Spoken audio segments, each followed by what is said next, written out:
On est dans une série, frères et sœurs, de 7 messages adressés à l'Église, à 7 églises en Asie à l'époque, au début, dans les années, je dirais,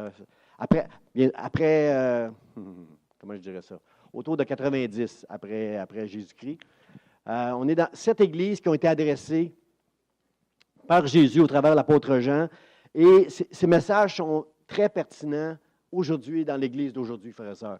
Nous sommes dans une Église aujourd'hui, dans une période de l'Église où, frères et sœurs, ce que j'observe dans l'Église, c'est que nous avons besoin de connaître un réveil dans l'Église du Seigneur Jésus-Christ. Aujourd'hui, pas juste dans l'Église Vie d'Espoir, mais partout, au Québec, dans le monde entier, on a besoin de connaître un réveil. Je vais vous expliquer un petit peu ma définition du réveil tantôt, mais on a besoin que Dieu nous réveille. On a besoin d'arrêter de chanter le matin, mais d'adorer le Seigneur de tout notre cœur, de lui donner la louange, l'adoration. On a besoin de trouver dans notre cœur un feu. Il y a quelqu'un, un prophète qui dit, je voudrais arrêter de parler des fois, mais je ne peux pas. J'ai un feu à l'intérieur de moi pour proclamer l'Évangile. On doit avoir ce feu-là, frères et sœurs, et la seule façon d'avoir ce feu-là, c'est d'être rempli du Saint-Esprit. Rempli du Saint-Esprit. Mes frères et sœurs, c'est un cycle normal dans l'Église qu'au début, on est rempli du Saint-Esprit. Après ça, tranquillement, on devient plus sage, plus tranquille. Et à la fin, on finit qu'on est comme soit tiède, soit mort.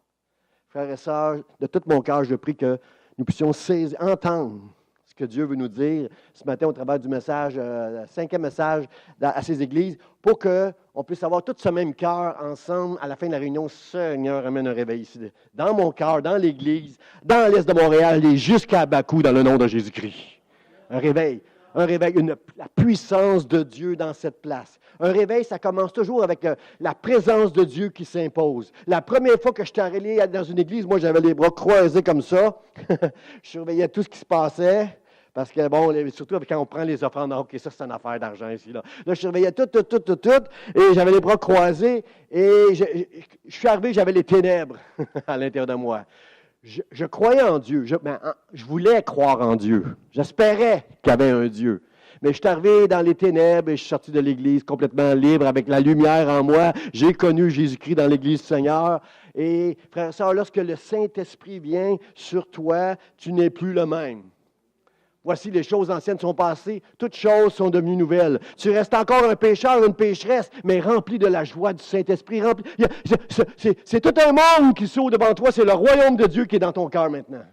Tu n'es plus attaché aux choses de ce monde, mais tu es maintenant attaché aux choses de Dieu à cause de la présence du Saint-Esprit. Mais avec le temps, c'est comme si toutes ces choses-là prennent moins de l'ampleur et on arrive dans un temps où on est comme endormi. Ou, dans le texte qu'on va lire ce matin, carrément mort. Ou tiède, qu'on va voir dans 3 semaines. Alors, c'est tout ça, frères et sœurs, qui prend place dans l'Église aujourd'hui, je trouve. Et si vous êtes avec moi, notre prière, c'est Seigneur, amène un réveil.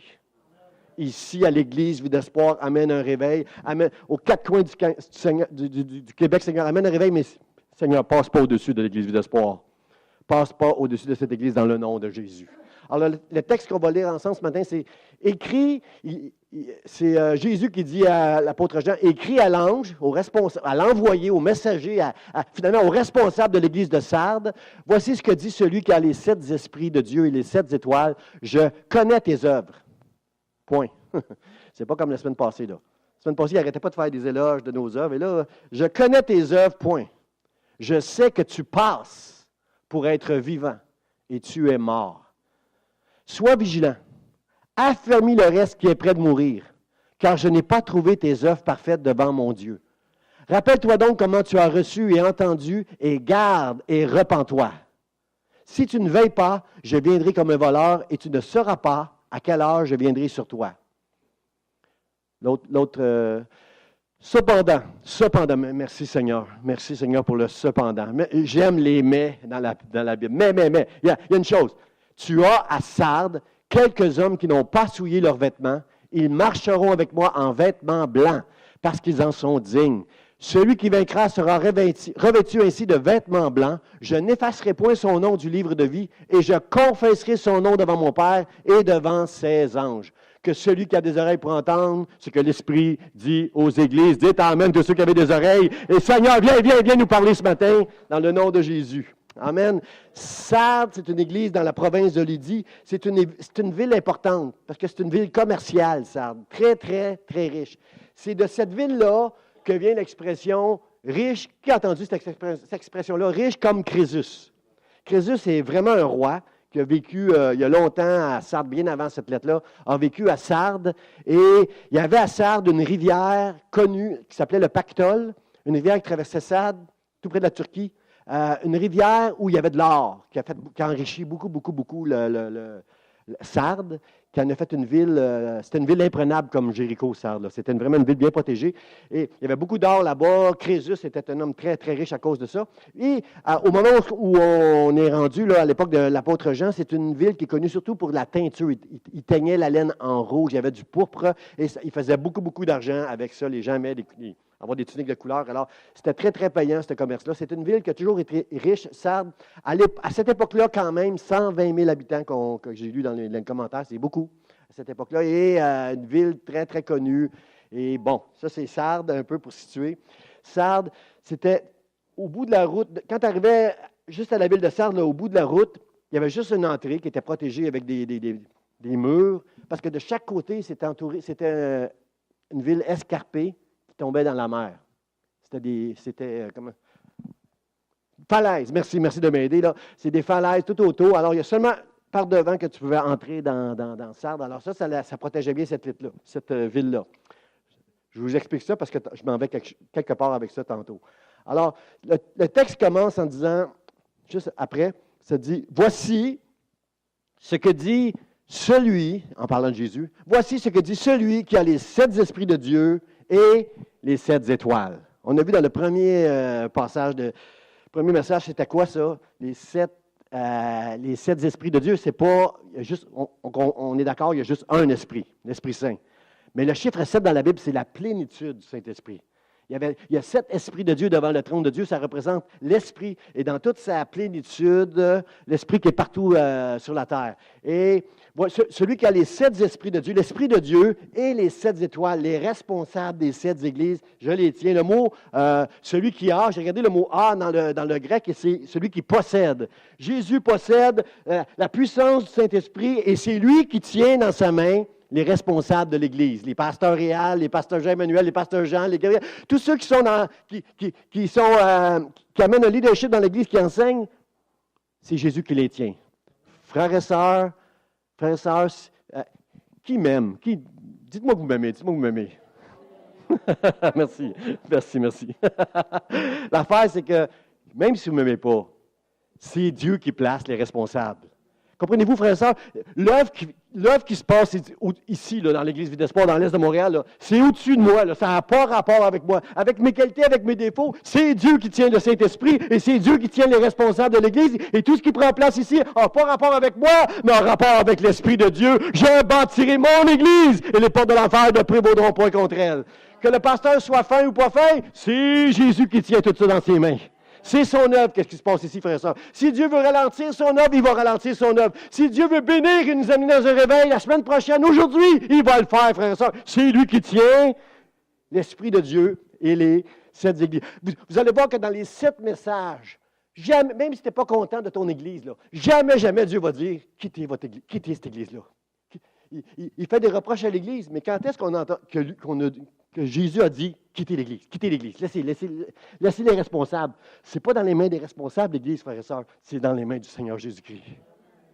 Jamais dans les 7 églises, alors que parfois il va être très sévère avec le responsable de l'Église, jamais qu'il va dire « oh, toi, je t'enlève de là, c'est fini, toi, je t'enlève de là ». Non, frères et sœurs, parce que Dieu est capable de parler au cœur du pasteur. Lorsque le pasteur n'est pas certain, lorsque le pasteur a des doutes, Dieu est capable de parler à son cœur pour parler à son cœur, parce que c'est lui qui tient l'Esprit de Dieu qui agit dans l'Église, qui amène toute la vie à l'Église et dans nos vies, et c'est lui qui tient les 7 étoiles. Alors, dites merci Seigneur ce matin pour tout ce qu'il est en train de faire. Amen. Et là, je réalise qu'en touchant mon micro, que je n'ai pas pris mon micro ce matin, mais c'est correct, Guy est en contrôle, je pense. Tout est en contrôle. Gloire à Dieu. Mon premier point, frère et sœurs, ce matin, que je veux partager avec vous, c'est arrête de vouloir paraître. C'est dur de dire amen là-dessus. Arrête de vouloir paraître. Est-ce qu'on n'est pas tous un peu comme ça? Est-ce qu'on n'a pas, frère et sœurs, dites pas amen, mais est-ce qu'on n'est pas comme ça? Est-ce que ce n'est pas important pour nous de paraître, de bien paraître, d'être considéré comme là plutôt que là, aux yeux des hommes? Hein? On a toute une idée de l'échelle sociale. Qui qu'on devrait mettre là, sur notre échelle sociale à nous, qu'elle soit spirituelle ou mondaine. Là. On a tous une échelle sociale. Lui, elle, je le place là. Lui, elle, il est là. Puis lui ou elle, il est là. Hein, on est un petit peu comme ça. C'est comme ça. On est comme ça.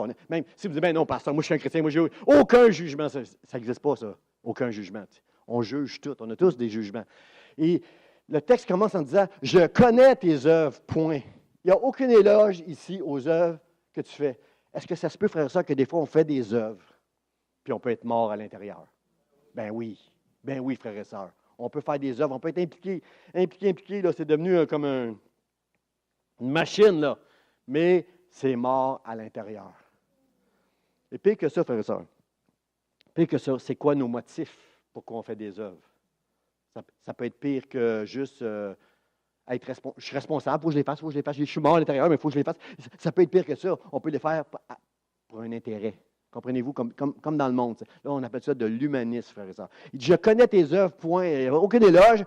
Je sais que tu passes pour être vivant et que tu es mort. Frère et sœur, ce matin, ça me bouleverse de savoir que dans beaucoup d'églises aujourd'hui, il y a beaucoup de mouvements. Tout le monde, plein d'églises font toutes sortes d'œuvres, mais beaucoup sont mortes. Il n'y a pas de vie à l'intérieur de l'Église. Frères et sœurs, une Église qui est rendue là, c'est une Église qui ressemble au reste de ce monde. C'est une Église qui s'est laissée avaler par l'Esprit qui est dans ce monde. Puis ça, ici, on ne veut pas ça, frères et sœurs. Amen. Dans nos églises aujourd'hui, moi, j'ai beaucoup de pression en tant que pasteur pour connaître un certain succès. Il faut, quand on se rencontre, là, souvent, là, dans des réunions, il y a plein de pasteurs, puis comment ça va? Est-ce que tu as connu une croissance? Vous êtes rendu à combien dans l'Église? Là? Il y a comme tout le temps une espèce de pression sur les pasteurs. Personne ne nous met cette pression-là, autre que nous-mêmes, là. Mais elle est là, cette pression-là. Tu conduis les chants, tu comprends? Tu es professeur d'école du dimanche, tu comprends? Il y a comme une espèce de une barre pour le succès pour les gens du monde que tu dois atteindre. Alors, ce qui fait en sorte que, comme le monde aujourd'hui, quand à l'accueil, on veut faire quelque chose qui est nouveau, qui est spécial, quelque chose de différent. On va faire quelque chose, on va accueillir les gens, on va faire un petit truc ici, on va faire un petit truc là pour accueillir les gens. La musique, on veut qu'elle soit aujourd'hui beaucoup divertissante. Il faut qu'elle ressemble beaucoup aux choses de ce monde qui marche beaucoup. Alors, on va la rendre très, très divertissante. Dans le message, on va diluer le message un peu pour que le message ne soit pas assez, pas trop confrontant. Prêche, pasteur, mais dis pas trop les vraies affaires qui vont confronter les nouveaux. Ils ne resteront pas dans l'Église. Combien veulent qu'à l'Église Vie d'Espoir on prêche la vérité, on prêche les vraies affaires? Parce qu'on veut entendre le Seigneur parler. Écrit à l'ange de ma part. C'est Jésus qui veut parler ce matin. Ce n'est pas le pasteur Jean, c'est pas, comprenez-vous, c'est Jésus-Christ qui va adresser son peuple. Je sais que tu passes pour être vivant, mais tu es mort parce que là, l'Esprit du monde est arrivé. Frères et sœurs, on est juste à peu près 60 ans après le grand réveil, la puissance du Saint-Esprit qui est venu le jour de la Pentecôte. On est juste 60 ans après, là. Frères et sœurs, c'est ça qui arrive dans l'Église. On vient au Seigneur Jésus-Christ, on est tout excités. Wow, Dieu, je connais Dieu. Dieu m'a touché, Dieu m'a parlé, le Saint-Esprit est en moi. Les choses sont devenues nouvelles. Puis avec le temps, tranquillement, à force de se faire dire, parle-moi pas de ton Jésus, arrête, tu m'énerves quand tu parles de Jésus. À force, puis là, on va dans les cafés, puis là, tout le monde aujourd'hui, laïcisation oblige, et comprenez-vous, là, on est timide à parler des choses de Dieu. Tranquillement, on devient sage, tranquillement, on devient tranquille avec ces choses-là, et c'est pas long qu'on est en train de mourir tranquillement à petit feu, juste parce que toute la puissance du monde qui nous entoure fait une pression autour de notre foi. Est-ce que j'ai raison? Alors que lorsqu'on est rempli du Saint-Esprit, frères et sœurs, au début, c'est la vie qui est là. Aucun compromis avec la parole de Dieu dans ma vie. Moi, je suis totalement consacré à Dieu. La proclamation de l'Évangile prend place autour de moi.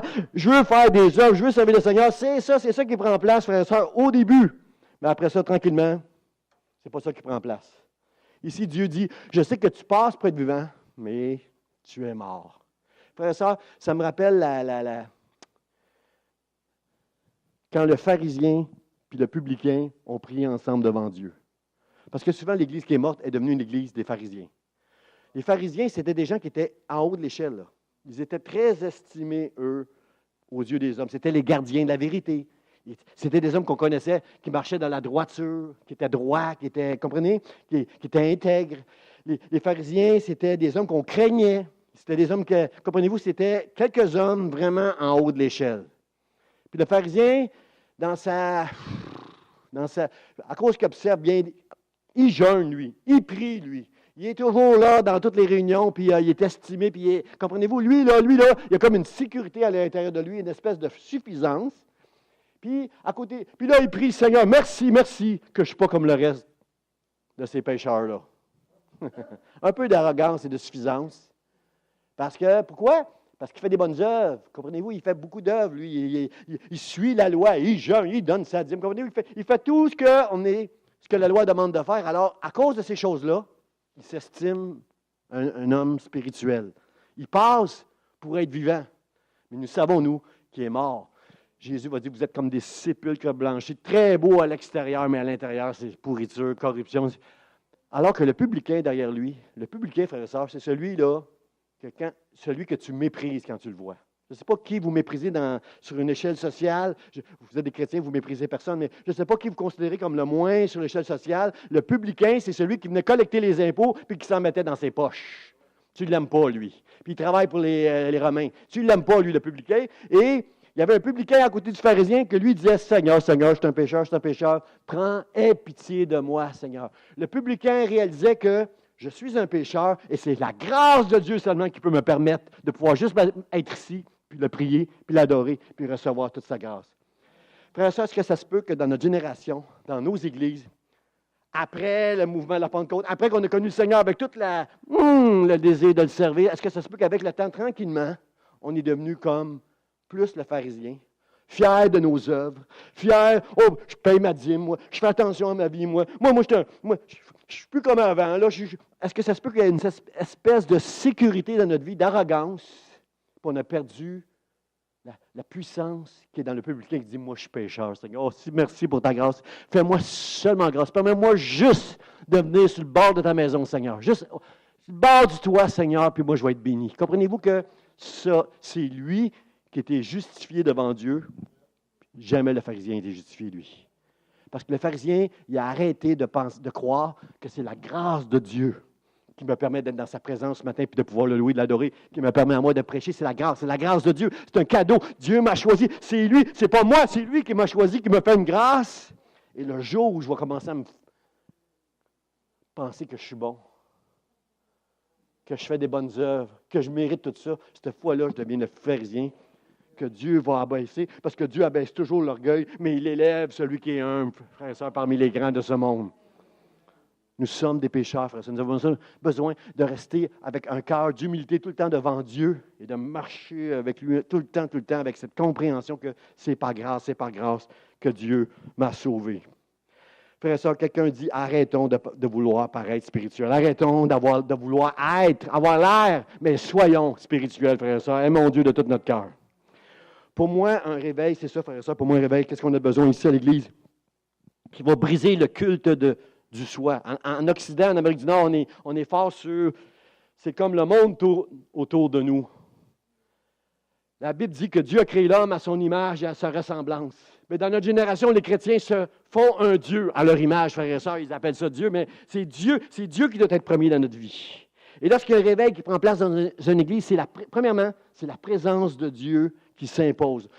Nous ressentons la présence de Dieu. Le Saint-Esprit qui descend au milieu de son assemblée. Il n'y a personne qui reste indifférent. C'est ça le réveil, frères et sœurs, c'est lorsque Dieu prend place ici dans l'Église. Et alors, il y a comme une premièrement, la chose qui prend place, c'est un désir de vouloir adorer Dieu de tout notre cœur. On ne chante plus.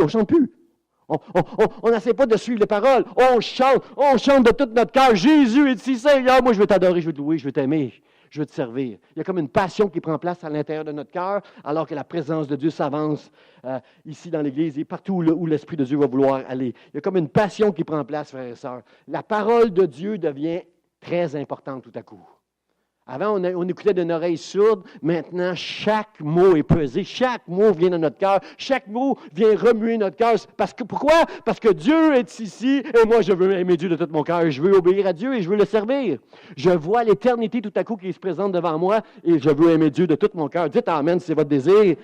Et là, je veux le servir. Servir Dieu, frères et sœurs. Donner à Dieu, c'est un privilège que Dieu nous donne dans cette génération qui éprouve notre cœur. Plus que tu te donnes à Dieu, plus que tu montes, plus que Dieu peut voir dans ton cœur que tu l'aimes, Frère et sœur, ça ne se peut pas que tu dis que tu aimes Dieu et que tu ne cherches pas tout le temps à vouloir faire quelque chose pour lui. Le servir, ça ne veut pas dire nécessairement conduire les louanges ici en avant, comme le pasteur Réal le fait. Ça veut dire n'importe quoi que Dieu va te demander de faire, fais-le, fais-le. Sois un bon exemple à la maison, sois un bon exemple sur ton lieu de travail. C'est ça, faire servir le Seigneur, faire des œuvres devant lui. Ça peut être un ministère dans l'Église, mais comprends que c'est juste, Seigneur, moi je veux te servir, donne-moi ta grâce. Un réveil, frères et sœurs, va amener qu'on va marcher différemment. On va arrêter de se laisser influencer par ce monde. Puis on va commencer à marcher selon les standards de la parole de Dieu, comme Dieu veut, et il va nous donner sa grâce, il va nous aider avec le Saint-Esprit, frères et sœurs, parce qu'on est toujours des pécheurs, mais par la puissance de Dieu, il est possible, si tu as le désir dans ton cœur de marcher avec lui, Dieu va t'aider à marcher avec lui. Il n'y a jamais rien qui va être trop difficile. Ce que Dieu nous demande, il est possible de l'accomplir. Il y a même un passage qui dit « Soyez donc parfaits comme votre Dieu est parfait ». Il est possible de marcher parfaitement à notre niveau tant aussi longtemps qu'on reste obéissant devant lui. Dieu va nous regarder comme des parfaits. Et frères et sœurs, tout à coup, dans ces églises qui sont visitées par le Saint-Esprit, il y a un désir pour les âmes. Il y a une proclamation de l'Évangile qui fait en sorte que les âmes, les hommes et les femmes de ces églises-là commencent à Seigneur, Seigneur, donne-moi des âmes, donne-moi des âmes, donne-moi des âmes. Et les dons du Saint-Esprit commencent à se manifester dans les églises.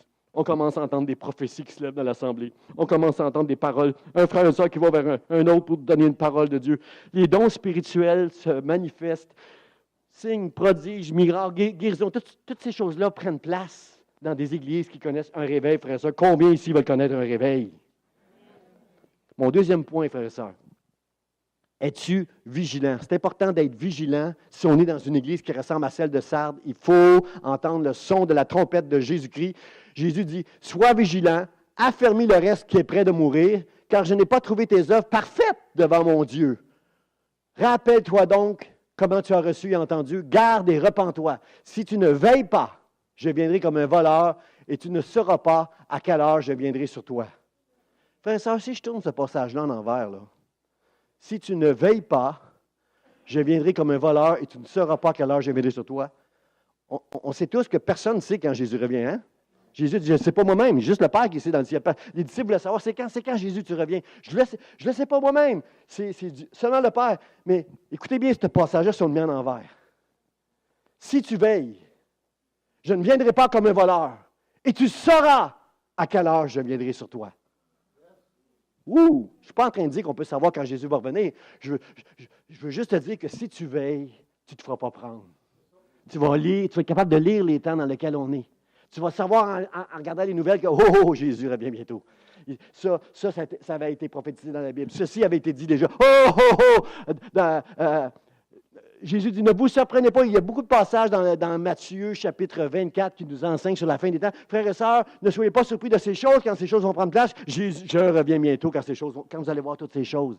Il est possible, frères et sœurs, pour celui qui veille, de ne pas se faire surprendre comme un voleur, comme par un voleur, parce que vous saurez que, Jésus est à la porte. Combien savent que Jésus s'en vient bientôt? Combien savent que Jésus s'en vient bientôt? Merci, frères et sœurs. J'aime vos amen. Ça me dit qu'il n'y a pas beaucoup de sardes ici dans cette église, mais il y en a toujours. Frères et sœurs, il faut être vigilant. Jésus sonne la trompette ce matin et combien savent que être un disciple de Jésus-Christ, ça veut dire être prêt, ça coûte quelque chose. Êtes-vous d'accord avec moi? Suivre Jésus, ça coûte quelque chose. Tu peux pas, c'est ça le problème aujourd'hui dans nos églises modernes. On veut Dieu. Je crois que beaucoup de gens croient en Dieu, aiment Dieu, mais aiment beaucoup le monde aussi. On veut Dieu, mais on ne veut rien perdre de ce qu'il y a dans le monde. Combien savent que suivre Jésus-Christ, ça veut dire que même dans les tempêtes, tu vas suivre le Seigneur Jésus-Christ. Même quand il va y avoir des épreuves, des difficultés, la maladie, tu vas suivre le Seigneur Jésus-Christ. Alors qu'il va y avoir de l'opposition à ton travail et même dans les proches autour de toi, ton conjoint peut-être pas sauvé, tu veux suivre le Seigneur Jésus-Christ. Quand même. Quelqu'un dit quand même. Tu veux le suivre quand même, frères et sœurs. Il y a un scribe à un moment donné qui a dit à Jésus, Seigneur, après le sermon sur la montagne, Matthieu, chapitre 5, 6, là, il y a un scribe qui dit, Seigneur, moi je veux te suivre, je veux te suivre Jésus. Puis là, Jésus a enseigné de scribe en disant, tu veux me suivre? Mais il dit, même les renards ont des tanières pour aller se reposer. Mais le Fils de l'homme, il n'y a pas un endroit où il peut reposer sa tête. Frère et sœur, si tu veux suivre le Seigneur Jésus-Christ, j'aimerais te dire tout de suite, il n'y aura jamais de repos pour toi. Tant que tu vas être un chrétien, jusqu'au retour du Seigneur Jésus-Christ, merci pour ça, amen. Il n'y aura jamais de repos pour toi. Tu vas toujours être en train de te battre contre des tentations, contre le monde, contre ton ancienne nature, ton ancienne nature. Tu vas te battre contre toi-même, mais si tu aimes Dieu de tout ton cœur, si Dieu t'a touché et t'a rempli de son esprit, tu ne seras jamais à repos, nulle part sur cette terre. Jamais tu vas pouvoir te reposer. La nuit, le matin, le soir, tu es tout le temps en train de te battre parce que tu veux suivre Jésus. Malgré les tempêtes, malgré l'opposition, la maladie et toutes les épreuves, je veux marcher avec Jésus. Je veux marcher avec lui. Jusqu'à la fin, jusqu'au retour du Seigneur Jésus-Christ. Et je sais qu'il ne viendra pas comme un voleur. Si je suis vigilant, je fais attention à ma vie, je sais que je saurai quand Jésus revient et je vais faire attention. Je vais faire attention. La Bible dit que si mon peuple s'humilie, prie, cherche ma face, je l'exaucerai, je le pardonnerai et je guérirai son pays. Est-ce qu'on n'a pas besoin, frères et sœurs, de s'humilier devant Dieu, de chercher sa face, de nous détourner de nos mauvaises voies et de recevoir la bénédiction de Dieu, frères et sœurs? Ça demande des efforts, ça demande des efforts. Il dit, j'ai pas trouvé tes œuvres parfaites devant mon Dieu. Je connais tes œuvres, mais tu es mort. Ici, il dit, j'ai pas trouvé tes œuvres parfaites. On a vu la semaine passée, frères et sœurs, c'est quoi des œuvres qui sont parfaites? C'est des œuvres qui doivent être motivées par un amour de Dieu, l'amour de Dieu. C'est ça qui doit motiver mes œuvres. La foi, la fidélité dans le service et la constance. Ce n'est pas juste de servir une fois, mais c'est d'être constant dans son service. C'est ça qui montre que tes œuvres sont parfaites. L'amour, la foi, la fidélité et la constance, frères et sœurs. Un jour, Jésus qui avait marché avec... Pierre, l'apôtre Pierre, a eu le privilège de marcher 3 ans et demi avec Jésus. Avec le Fils de Dieu, frère et sœur. Combien ici auraient aimé ça, marcher avec Jésus pendant 3 ans et demi? Pierre a fait ça. Pierre a vu tellement de choses merveilleuses de Jésus qu'il dit, « moi, jamais. Eux autres, toute l'Église ici, vont tout abandonner. Moi, jamais, Seigneur, jamais, jamais, je vais t'abandonner. » Et quand Jésus a été crucifié, Pierre, comme tous les autres, ont confirmé ce que Jésus avait dit. Ils m'ont tous abandonné. Pierre le premier. Alors, qu'est-ce que Jésus a dit à Pierre la première fois qu'il l'a vu? Il a dit, il est allé jaser avec lui, puis il dit, « Pierre, tu m'aimes-tu? » Pierre a dit, « Oui, je t'aime. » Il dit, « OK, prends soin de mes brebis. » Puis une deuxième fois, il dit, « Pierre, tu m'aimes-tu? » Pierre a dit, « Oui, tu sais, Seigneur, que je t'aime. » Puis il est allé faire une troisième fois, « Pierre, m'aimes-tu? » Combien vous comprenez ici ce matin que si tu veux faire des œuvres, si tu veux marcher avec Dieu de tout ton cœur, il faut que tu l'aimes. C'est ça ta motivation. Il faut que tu aimes Dieu de tout ton cœur parce qu'il va y avoir des tempêtes, il va y avoir de l'opposition, il va y avoir la maladie, il va y avoir toutes sortes de choses pour te ralentir. À part du monde et du diable et de ta propre nature, il va y avoir toujours des combats, mais il n'y aura pas de repos pour toi. Mais, parce que j'aime Dieu, je vais marcher jusqu'au bout. Avec lui, par sa grâce, par son esprit, je vais marcher avec lui. Frères et sœurs, quand on est touché par Dieu, on n'est plus jamais la même. Vous êtes d'accord avec moi? On ne peut pas être la même quand on est rempli du Saint-Esprit. C'est impossible. J'aime le témoignage. J'ai lu le témoignage d'un monsieur, qui avait fait une mauvaise vie. Mauvaise vie. Puis là, il a connu Dieu. Puis il a connu l'amour, puis le pardon, puis la grâce de Dieu. Dieu, pasteur, Dieu peut vraiment me pardonner toutes ces niaiseries-là que j'ai faites dans mon passé. Oui, il n'y a rien que Dieu ne pardonne pas. Et je ne vous raconterai pas tout ce que cet homme-là a fait. Mais cet homme-là, maintenant, Il voulait, rempli du Saint-Esprit, rempli de l'amour de Dieu, content d'avoir été pardonné. Il dit, Seigneur, Seigneur, Seigneur, Seigneur. Il dit, Pasteur, donne-moi l'opportunité de servir le Seigneur. Moi, je ne suis pas capable de prêcher comme vous sur un pupitre en avant. Je ne suis pas capable de conduire la louange. Je ne suis pas capable de prier même en public devant les gens. Donnez-moi juste une job à faire. Je veux servir le Seigneur, rempli du Saint-Esprit. Permettez-moi d'être le concierge de l'Église. Je suis capable de prendre soin de la bâtisse puis de la nettoyer. Puis le pasteur, il a dit, OK. Devant tant de zèle, c'est dur de dire non à quelqu'un. Et rempli du Saint-Esprit, rempli d'amour pour Dieu, rempli de reconnaissance de toute la grâce que Dieu lui avait faite, il est devenu le concierge de l'Église. Puis savez-vous quoi? C'était des bancs en bois, là. Puis devant chaque banc, il se mettait à genoux pour les nettoyer. Puis il changeait. Puis c'est une église qui avait à peu près 200 bancs. Alors, c'est 200 bancs à genoux qu'il nettoyait tous les jours. Puis là, à un moment donné, le pasteur est rentré, il est descendu en bas, puis il l'a vu en train de nettoyer à genoux. Puis il a dit, frère, c'est pas comme ça qu'on fait ça. Là. Tu vas t'épuiser, là. Tu vas être complètement... Je vais te donner un truc pour que, debout, tu puisses passer une vadrouille là, sur les bancs, puis ça va faire la job. Il dit, non, pasteur, tu comprends pas, pasteur. Non. Moi, quand je nettoie les bancs, je prie Dieu pour chacun des bancs. Je prie. Je dis, Seigneur, touche ce que moi j'ai reçu de toi. Tu m'as sauvé. Moi, j'avais une vie de fou. Tu m'as trouvé, tu m'as sauvé. Tu as fait de moi un de tes enfants. Tu m'as fait asseoir avec les grands. Je ne suis pas capable de prêcher. Je ne suis pas capable de prier en public. Mais Seigneur, touche la personne qui va venir ici dimanche prochain entendre le pasteur pour qu'elle soit touchée et connaisse l'Évangile comme moi, j'ai connu l'Évangile. Est-ce que ça, c'est pas un réveil, frères et sœurs? Est-ce que ça, c'est pas un vrai travail du Saint-Esprit dans la vie d'une personne? Et là, à un moment donné, le pasteur arrive un matin, ouvre la porte, avant de s'en aller dans le bureau, il entend parler dans l'église, dans le sanctuaire. Il descend en bas, il écoute, puis le concierge qui était derrière le pupitre. Puis il dit, Seigneur, puis il pleurait, Seigneur, quand le pasteur va prêcher dimanche, touche-le pour que des âmes, comme moi, qui sont venus à toi ce jour-là où tu m'as pardonné, pour que des âmes viennent à toi dans le nom de Jésus. Aide le pasteur à prêcher. Frère et sœur, ce frère-là, il a dit au pasteur, moi, je ne suis pas capable de prêcher, moi, je ne suis pas capable de prier. Qui vous pensez qui a fait la job du pasteur du dimanche? C'est lui, cet homme-là, qui est en train de prier devant Dieu parce qu'il est rempli du Saint-Esprit. Frère et sœur, est-ce que vous voulez voir ça ici à l'Église de soir? Moi, je veux voir ce réveil-là. Dieu qui vient dans sa présence devant nous. Et nous, on se met à dire merci pour ta grâce, Dieu. Je ne veux plus chanter, moi, je veux t'adorer. Et donne-moi toutes les opportunités pour te servir, pour te donner, Seigneur. Je veux vivre pour toi dans le nom de Jésus. M'aimes-tu, Pierre? Oui, Seigneur, je t'aime. Je t'aime, Seigneur. Le texte dit, si tu ne veilles pas, je viendrai comme un voleur, tu ne sauras pas à quelle heure, je viendrai sur toi. Frères et sœurs, Sardes, je l'ai dit tantôt dans mon introduction, quand tu arrivais au bout de la route, tu avais la ville de Sardes, et tout autour, c'était une pente escarpée, là, une falaise. Tu pouvais juste entrer par la porte et c'était bien gardé avec une muraille.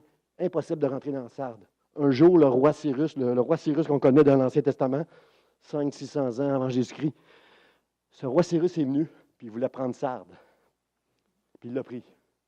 Il est arrivé à Sardes, au bout de la route, puis là, il a compris qu'on ne peut pas prendre cette ville-là, c'est impossible. On ne peut pas la prendre par les côtés, il faut la prendre de face, puis là, il y a une muraille, puis si on s'approche de la muraille, ils vont nous lancer toutes sortes d'affaires qu'on ne veut pas avoir sur nous. Alors, c'est pas possible. Alors, il a offert une grosse somme d'argent à ces hommes, analyser, regarder, observer, puis celui qui va trouver la faille pour qu'on puisse rentrer dans cette ville-là, il va avoir la grosse somme d'argent que j'ai promis.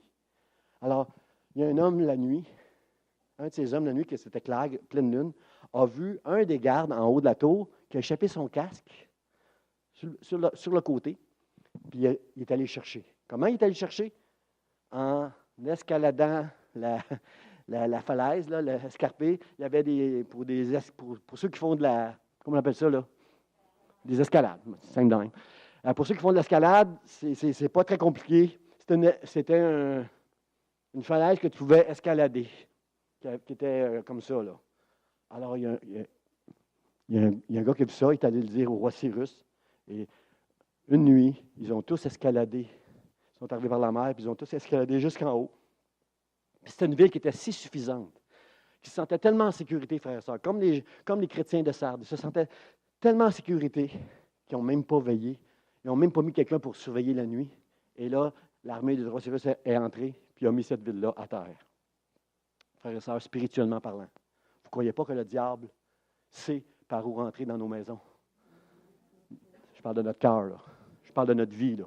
Je parle de ce que tu fais, ce que tu ne fais pas. Si tu es suffisant ce matin, si tu es, moi je suis sauvé par ça. Moi j'ai fait la prière de repentance en 1980. Moi je suis sauvé. Je le sais, je m'en vais au ciel. Moi. Puis tu as une sécurité. Puis je fais des bonnes choses, moi, par ça. Moi, ma vie est en règle. Moi, il n'y a pas de problème.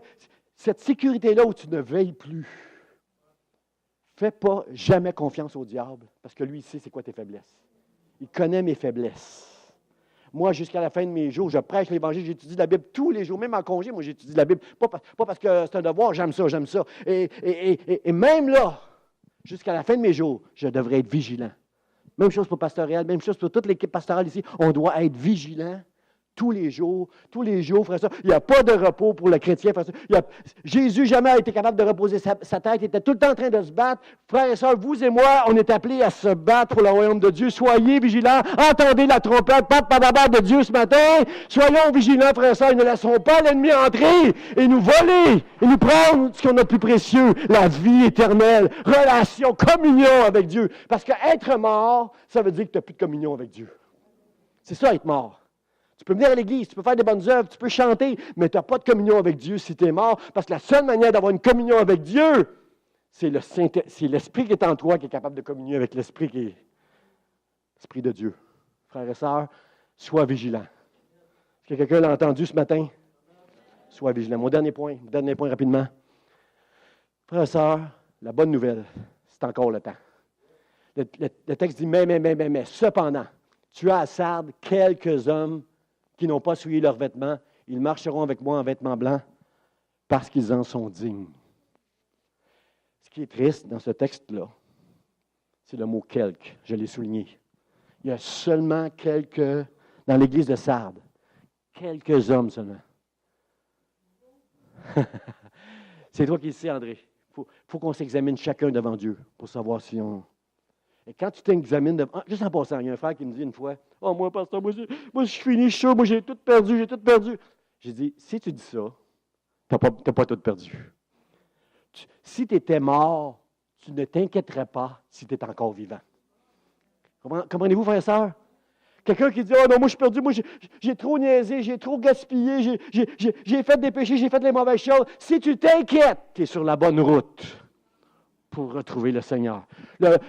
C'est triste qu'il y ait seulement quelques hommes qui n'ont pas suivi de vêtements dans cette église-là. Mais la bonne nouvelle, frères et sœurs, c'est encore le temps. C'est encore le temps d'aller rejoindre ces quelques hommes. Mes frères, mes sœurs, c'est le temps. Jeune homme, jeune fille, c'est le temps d'aller rejoindre ceux qui n'ont pas souillé leurs vêtements. J'ai été dans la Bible, j'ai regardé tous les mots « souillés ». Toutes les places dans la Bible, j'étais avec la concordance, j'étais voir « souillé »,« souilleux »,« souillé » avec un S, « souillé ». J'ai regardé toutes les places où on parle de « souilleux ». Il est tout le temps associé à des mots comme mensonge, verser le sang, toucher quelque chose qui est mort, impudicité, immoralité. C'est tous des mots qui sont associés à méchanceté, abomination. Tous des mots qui sont associés à souiller. Regardez bien le texte qui s'en vient après. Au temps du temple de Salomon, de David, il y avait des portiers aux portes de la maison de l'Éternel afin qu'il n'entrât aucune, je le répète, frères et sœurs, afin qu'il les portiers étaient aux portes. Robert et Michel, ce matin, qui étaient aux portes, s'arrangeaient pour qu'aucune personne souillée, de quelque manière que ce fût, puisse entrer dans la maison de Dieu. Frères et sœurs, c'est fort ce texte-là, c'est grave. J'ai lu, moi, dans Apocalypse, il n'entrera rien de souillé dans la nouvelle Jérusalem. Frères et sœurs, comment on peut, mais on est tous des pécheurs, comment on peut avoir cette assurance qu'on peut entrer, qu'on va être dans la nouvelle Jérusalem, que les anges vont nous laisser entrer dans la présence de Dieu? On connaît tous la parabole de l'habit de noces, le gars qui est aux noces de l'agneau. Puis Jésus dit, quelqu'un vient et dit, « Qu'est-ce que tu fais ici, toi? Qu'est-ce que tu fais ici? Tu n'as pas l'habit, tu n'as pas les vêtements qu'il faut pour être ici à la noce. » Puis la Bible dit, ils l'ont mis dehors. Parce que rien de souillé qui peut entrer dans la présence de Dieu. Mes frères et sœurs, chacun de nous, est-ce qu'on n'est pas des pécheurs? On est chacun de nous des pécheurs, frères et sœurs. Luther, j'ai lu Martin Luther il n'y a pas longtemps, cette semaine. Il disait, le vêtement de justice, le vêtement blanc que Dieu nous a donné, Ce vêtement de justice, c'est un cache-misère. Oh, j'ai aimé ça, j'ai ri, je l'ai ri. C'est un cache-misère. Parce que nos vies, comme l'apôtre Paul l'a si bien dit, misérable que je suis, on a des vies misérables parfois. On se bat contre la tentation, on se bat contre le péché. On aimerait ça être super spirituel comme lui, on aimerait ça marcher comme elle. On ne l'a pas, on se bat. Et la raison pour laquelle Dieu nous revêt de sa robe de justice, c'est parce que notre seule confiance, c'est dans sa grâce, la grâce qu'il nous a fait à la croix, de nous revêtir de sa justice. C'est la seule raison. C'est pas mes bonnes œuvres, comprenez-vous? C'est pas parce que je suis la loi, mais c'est parce que Dieu m'a fait grâce que je porte un vêtement de justice. Et ça, c'est important de comprendre, frères et sœurs, parce qu'il y avait un homme dans la Bible qui s'appelait Job. Job, croyez-moi, c'était un homme juste. Croyez-moi, c'était un homme intègre. La Bible dit qu'il était droit. La Bible dit il craignait Dieu, il se détournait du mal. Et c'est ça que j'ai lu dans la Bible de Job. Puis Job croyait qu'à cause de ses épreuves, Dieu est en train de... À cause de ces épreuves, Job pensait que, OK, Dieu, tu rentres en justice avec moi. Tu es en train de me casser, de me briser pour me montrer que je ne suis pas juste. Dieu, comment d'un être impur pourrait-il sortir un être pur? Comme Job avait raison, frère et sœur. Ni vous ni moi, on peut devenir peu. On est peu seulement parce que Jésus-Christ nous a aimés. Lui qui était peu sans péché est mort sur la croix. Et maintenant, je marche avec des vêtements blancs. Je m'en vais au ciel et je vais me battre tous les jours, frère et sœur, pour que jusqu'au bout, malgré les tempêtes, malgré l'opposition, je vais être avec Jésus jusqu'à la fin. En vêtements blancs. Alors, frère et sœur, il est temps encore, frère et sœur, d'aller rejoindre ces quelques hommes, ces quelques femmes. Si quelque part on a perdu cette justice, frères et sœurs. Le fils prodigue, la Bible dit que le fils prodigue est rentré en lui-même. Puis il a dit, j'étais bien dans la maison de mon père. Je vais retourner vers mon père, je vais lui demander pardon. Puis quand il est arrivé, le fils prodigue, le père a dit, apportez vite. Et là, j'ai souligné vite dans mes notes. La seconde, frères et sœurs, la microseconde que tu te reconnais comme un pécheur, que tu veux entrer dans la grâce de Dieu. Dans la microseconde, Dieu dit, apportez-lui vite la robe, revêtez-le de la robe de justice. C'est mon fils, il est à mort maintenant, il est vivant. Et Dieu est tout content du fils prodigue qui vient. Donnez-lui la plus belle robe. La repentance, frères et sœurs, précède notre conversion. La confession de nos péchés précède la bénédiction de Dieu dans nos vies. Est-ce que ce matin, tu ne veux pas être béni, mon frère, ma soeur? Est-ce que ça ne vaut pas la peine ce matin de juste confesser? Je ne l'ai pas. Je ne l'ai pas, Seigneur. Dans ma nature pécheresse, moi m'amène à aimer toutes sortes de choses que je ne devrais pas aimer. Ça me met dans le trouble. C'est toi que je veux aimer. Donne-moi ta grâce, Seigneur. Est-ce qu'on peut être comme le publicain ce matin, prier devant Dieu puis être élevé devant le Seigneur, au lieu de se sentir juste, puis d'être accusé, d'être mort, d'être comme des pharisiens? Dans laquelle des deux gangs, frères et sœurs, vous voulez être ce matin? Moi, je veux être de ces quelques hommes qui vont aller rejoindre, qui n'ont pas souillé leurs vêtements. Je veux faire partie de ceux qui vont aller rejoindre ces quelques hommes en disant, Seigneur, aide-moi, remplis-moi de ton esprit. Fais-moi connaître un réveil dans le nom de Jésus. Pour mon mot de la fin, frères et sœurs, le texte dit, celui qui vaincra. Est-ce qu'on comprend ce matin qu'il n'y a pas de Superman, puis il n'y a pas de Superwoman dans l'Église du Seigneur Jésus-Christ. Il n'y a personne qui est assez bon dans l'Église du Seigneur Jésus-Christ. Personne n'est assez bon, frères et sœurs, pour s'appuyer sur lui-même. Mais c'est seulement en s'appuyant sur Jésus, lui seul, frères et sœurs, que nous pouvons vaincre et être revêtus de vêtements blancs. Il dit, je n'effacerai point son nom du livre de vie. Frères et sœurs, jamais Dieu ne va nous abandonner. Jamais Dieu ne va effacer notre nom du livre de vie. Le jour où on est devenu un chrétien, un vrai, on a dit, Seigneur, on s'est repenti de nos péchés. Seigneur, fais de moi ton enfant. Jamais Dieu va effacer notre nom. Mais frères et sœurs, nous, par exemple, on peut se retirer. Nous, on peut mourir. Nous, on peut refuser tout cet amour et cette grâce de Dieu. Regardez ce que Hébreu nous dit, celui qui se retire, mon âme ne prend point plaisir en lui. Frères et sœurs, je n'ai pas peur de perdre mon salut ce matin. J'ai juste peur de perdre la crainte de Dieu. Je veux marcher avec la crainte de Dieu toute ma vie. Est-ce que vous êtes avec moi, frères et sœurs, ce matin? Est-ce que vous voulez marcher jusqu'au bout avec la crainte de Dieu pour haïr tout ce qui s'appelle péché et aimer la justice de Dieu? Aide-moi, Seigneur, à marcher dans ta justice. Je veux être avec toi, Seigneur. Je n'effacerai pas ton nom. Jésus dit, quiconque me confessera devant les hommes, moi aussi je le confesserai devant mon Père. Amen. Jésus a même dit, or la volonté de mon Père, c'est que je ne perde rien de tout ce qu'il m'a confié. Si Dieu m'a confié dans les mains de Jésus, frères et sœurs, je n'ai rien à craindre. La seule personne que je peux craindre, ce n'est même pas le diable, c'est moi.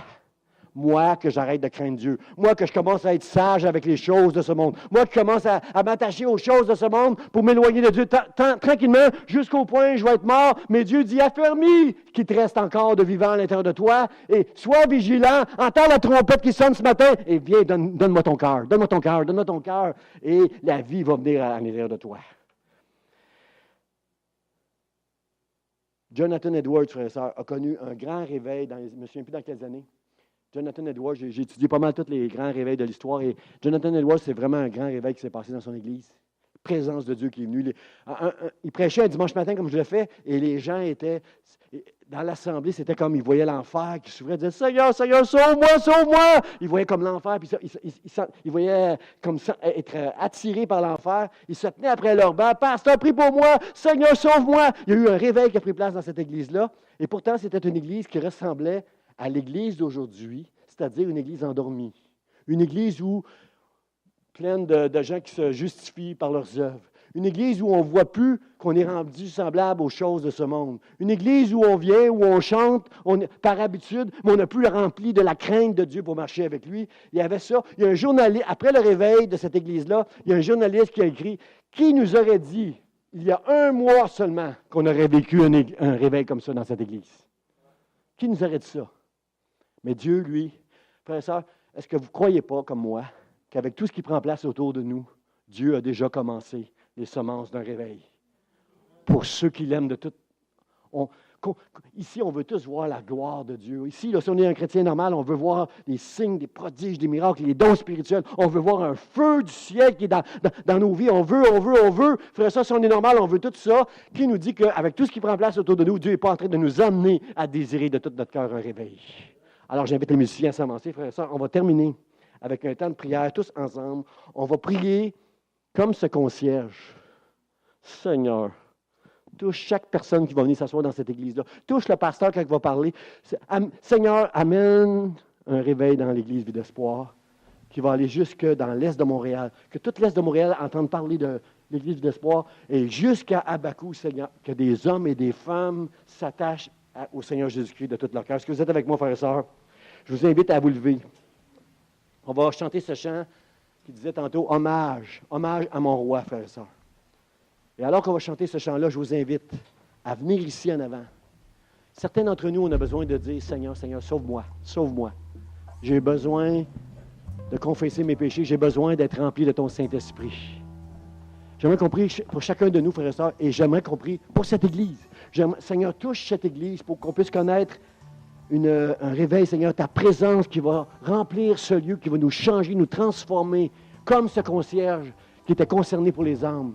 Et qu'on puisse prier pour l'Est de Montréal, tous ensemble, frères et sœurs, et Abakou, notre œuvre, notre mission là-bas, Abakou en Haïti, pour que là-bas même, il puisse ressentir l'œuvre que Dieu est en train de faire ici dans l'Est de Montréal.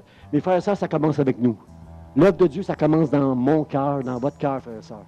Ça ne dépend pas du pasteur, ça ne dépend pas d'un frère, d'une sœur, ça dépend, toi, avec le Seigneur. Dieu touche mon cœur, touche-moi, touche-moi. Et c'est comme ça. Un feu, ça commence toujours tout petit. Si je gratte une allumette, c'est tout petit, mais ça peut enflammer toute une maison. Frères et sœurs, combien sont avec moi? Dieu met le feu dans ta maison.